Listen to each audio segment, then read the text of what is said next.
Hey, this is Charles Calhoun, aka the Shade Tree Pro. Now, I did put up a nice video talking about how the right elbow gets behind the right knee. But as good as that is, it means nothing. Like many great golf instructors have told you over the years, the only thing that really truly matters is impact. That's it. Now, here's something I'll say here. See, I don't use science in a sense to prove me right. I use science in a sense to prove the right answers and what we need to know. And the moment of truth of impact is here. I've done this and I've had no success with it. And then some of the studies that I've looked at, I've noticed that when impact is made, it's not how, in essence, it's being taught. Give you an example. It's often said, because we're so caught up on what the hips are doing, which the shoulder sockets and the shoulders and the hands, they hold the club, so they're the ones doing really pretty much the work. The lower body should be a reaction and not trying to create the action. So it's always, like I said, it's taught that when you're swinging a golf club, the impact, you see them get the hand up by the left leg, get the hand up by the left leg. Well, here's the contradictory of that. How can I get my hands up by my front leg or left leg and at the same time clear my left side out of the way? So if I'm thinking about clearing my left side out of the way, and my leg is a part of my left side, if I'm thinking about clearing my left side out of the way, then don't you think that the average amateur is going to chase his left leg and then he's going to come over the top? Or he's going to keep the leg there and he's going to hit it back because all of a sudden it stops the body from moving. So, and that's what I've learned.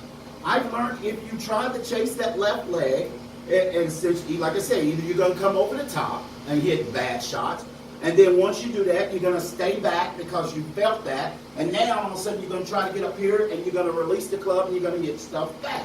And then you're jumping and you're all over the place and confused. Well, let's just use some simple common sense.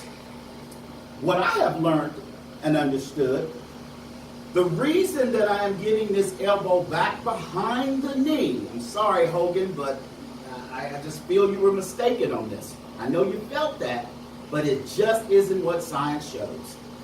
When I get this elbow behind the knee, and as I said, it pushes my body that way anyway, for me to create impact, because the shaft is already designed to lean forward, for me, I don't have to do anything extra. But when I come down, what I'm really trying to do is get my hands past my right leg, over towards the middle of the body. In other words, you can't get to this side unless you get into this side. So if I'm sitting here, my body's already preset because this is already pushing my knee and pushing me left. All I'm doing is getting my hands to come past my right leg to come to the middle of my body. And then I can strike down and through the ball, because that's the way the club face is designed. And that's the motion that I make. Like I said, stop worrying about getting to your left side. You're going to get to your left side. Our target is to the left.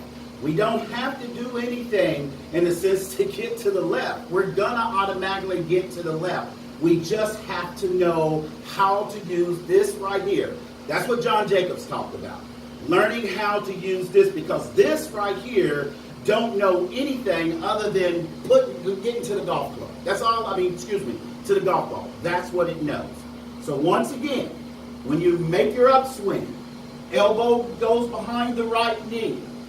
As you start down, it automatically will start pushing you towards the left. And then all you have to do is make sure you get your hands past. This is impact, baby.